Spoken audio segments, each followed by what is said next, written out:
ఒక్కొక్క బిల్డర్ దగ్గర హైదరాబాద్లో స్క్వేర్ ఫీట్కు 150 రూపాయలు వసూలు చేస్తుండ్రు అని ప్రధానమంత్రి గారు వచ్చి ఏప్రిల్ మాసంలో గర్జించిపోయిండు. మరి గర్జించి 10 నెలల ఇంతవరకు యాక్షన్ మాత్రం లేదు. ఇక రేవంత్ రెడ్డి గారు తన బావమరిదికి, బావమరిది గారి కంపెనీ పేరు శోధ. ఆ శోధ అనే కంపెనీ కేవలం 2 కోట్ల లాభం ఆర్జించింది. అసొంటి కంపెనీకి 1137 కోట్ల కాంట్రాక్ట్ ఇచ్చిండు రేవంత్ రెడ్డి. సుజన్ రెడ్డి అని ఆయన బామ్మర్ది కంపెనీకి 1137 కోట్ల కాంట్రాక్ట్, అది కూడా ఏ స్కీమ్లా? అమృత్ అనే స్కీమ్లో ఇచ్చిండు. అమృత్ అంటే ఏంది? కేంద్ర ప్రభుత్వ స్కీమ్. నేను ఢిల్లీ దాకా పోయినా. చూడండి సార్, ఈయన వాళ్ళ బామ్మర్ది, ఆయన కంపెనీకి ఎలాంటి అర్హతలు లేవు, 2 కోట్లు వాళ్ళ కంపెనీ లాభము. మరి 2 కోట్ల లాభం సంపాదించే కంపెనీ 1137 కోట్ల పనిచేస్తుందంటే ఊళ్ళో చిన్నపిల్లగాడు కూడా నమ్మడు. ఆ కంపెనీకి ఇస్తే మీరు విచారణ చేయరా సార్ అని చెప్పి ఆ సంబంధిత మంత్రి గారికి, మున్సిపల్ మంత్రి గారికి ఢిల్లీలో ఆయనకు దరఖాస్తుతో పాటు మొత్తం ఆధారాలు ఇచ్చొచ్చి 6 నెలల ఆయన ఉల్కడు పల్కడు. అట్లే ఇక్కడ పొంగులేటి శ్రీనివాసరెడ్డి గారి ఇంటి మీద ఈడీ రైడ్ అవుతుంది. ఈడీ రైడ్ అయ్యి ఇప్పటికి దగ్గర 160 రోజులైంది. అందులో ఏం దొరికిందో ఎవరికి తెలియదు, బ్రహ్మరహస్యం. ఈడీఓడు నోరు ఇప్పాడు, పొంగులేటి నోరు ఇప్పాడు. ఇవన్నీ ఏనికి సంకేతం? మరి ఎవరిని కాపాడుతున్నారు ఇవాళ రాష్ట్రంలో? బీజేపీ మీద ఒక్క మాట రేవంత్ రెడ్డి మాట్లాడాడు. మీరు చూడు, తెల్లారలేస్తే కేసీఆర్ తిట్టుడే తప్ప బీజేపీ మీద పల్లెత్తు మాట్లాడాడు. తప్పని ఎప్పుడన్నా రాహుల్ గాంధీ ముళ్ళుగర్ర పెట్టి పొడిస్తే ఏదో మాట్లాడినట్టు చేస్తాడు తప్ప ఎన్నడు భయం. ఏం జరుగుతుంది రాష్ట్రంలో? ఏం జరుగుతుంది అంటే తెలుసు, కాంగ్రెస్కు తెలుసు, బీజేపీకి తెలుసు. కేసీఆర్ పార్టీ ఉంటే ఈ ఇద్దరి ఆటలు సాగాయని తెలుసు కాబట్టి ఇద్దరు కలిసి కేసీఆర్ గారిని, మన పార్టీని ఖతం చేయాలన్నదే వాళ్ళ ఆలోచన. సక్సెస్ అయినరు కొంతవరకు. అసెంబ్లీ ఎన్నికల్లో కుమ్మక్క అయినరు, సక్సెస్ అయినరు.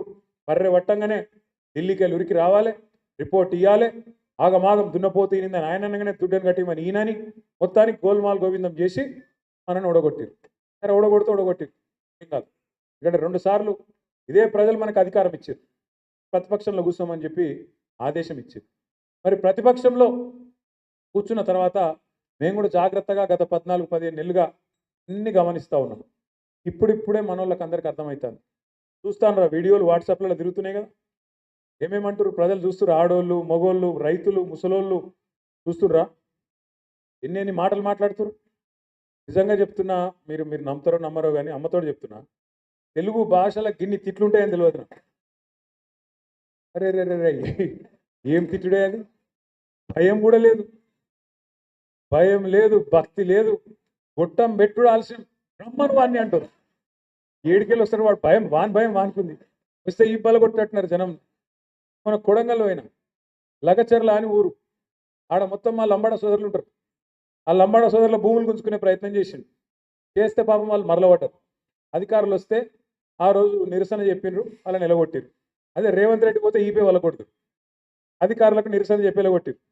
ఇక రేవంత్ రెడ్డి అహం దెబ్బతిన్నది. అగో నా కాన్స్టిట్యున్సీలో నేను భూములు ఇవ్వమంటే మీరు ఇయ్యరా? మీ ఆయుష్యత ఎంత, మీ బతికెంత?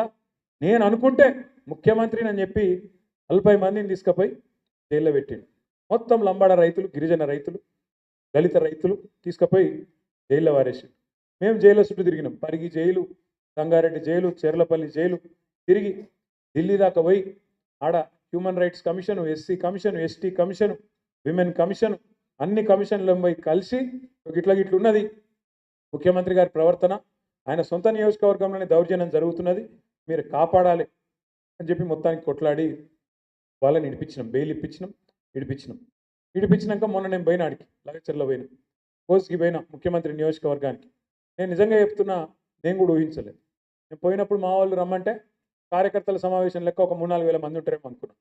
కానీ అక్కడ పోయి చూస్తే 25-30 వేల మంది కొడంగల్ నియోజకవర్గంలోనే కదం దొక్కి మళ్ళా కాంగ్రెస్ పార్టీని మొలకెత్తకుండా తొక్కి పెడతాం, రేవంత్ రెడ్డిని కూడా తరిమి కొడతాం అనే విధంగా అక్కడ మా లంబాడ సోదరులు, అదేవిధంగా కొడంగల్ సోదరులు ముందుకొచ్చి ప్రతిజ్ఞ తీసుకున్నారు.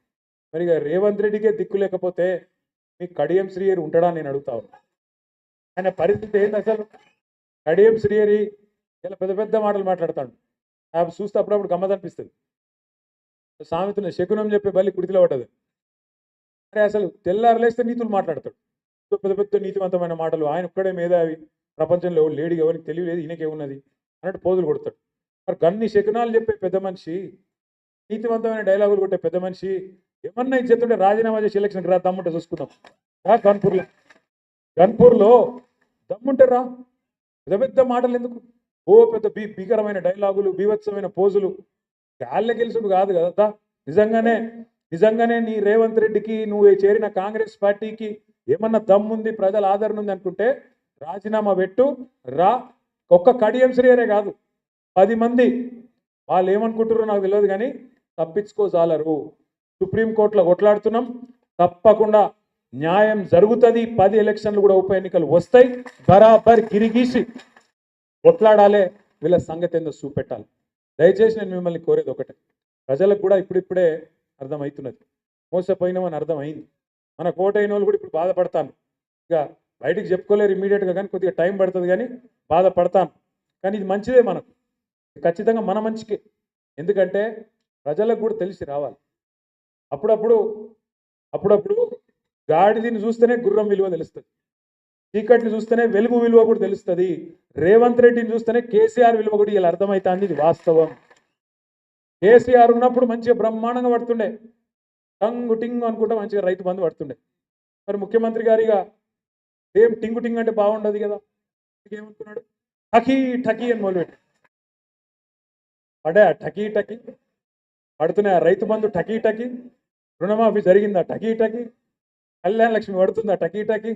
ఒక్కటన్నా ఏదన్నా ఆ టకీ టకీ ఒక్క కాడ మాత్రం పడుతుంది, ఇక్కడ ఢిల్లీలో మాత్రం మోగుతుంది టకీ టకీమని. ఇటుకెళ్ళి సంచులు మోయాలి, ఢిల్లీలో ముఠ చెప్పాలి, పదవిగా కాపాడుకోవాలి. గంతే కదా, ఒక్కటే ఉన్నది టకీ టకీ అని దోసుకోవాలి. ఇక్కడ బిల్డర్ల కాడ, కాంట్రాక్టర్ల కాడ, భూముల సెటిల్మెంట్ల కాడ గదే పని. ఏం చెప్తురా 14-15 నెలలకెళ్ళి అంటే కదా ఒక్కటే పని మాత్రం జోరుగా నడుస్తూ ఉన్నది. ఒక్క మాట దయచేసి ఇక్కడికి వచ్చిన మా తమ్ముళ్ళు ఆలోచించాలి, ముఖ్యంగా చదువుకున్న పిల్లలు. కేసీఆర్ ప్రభుత్వాన్ని ఇదే రేవంత్ రెడ్డి ఒకసారి కాదు, ఒక 100 సార్లు అన్నాడు, 1000 సార్లు అన్నాడు.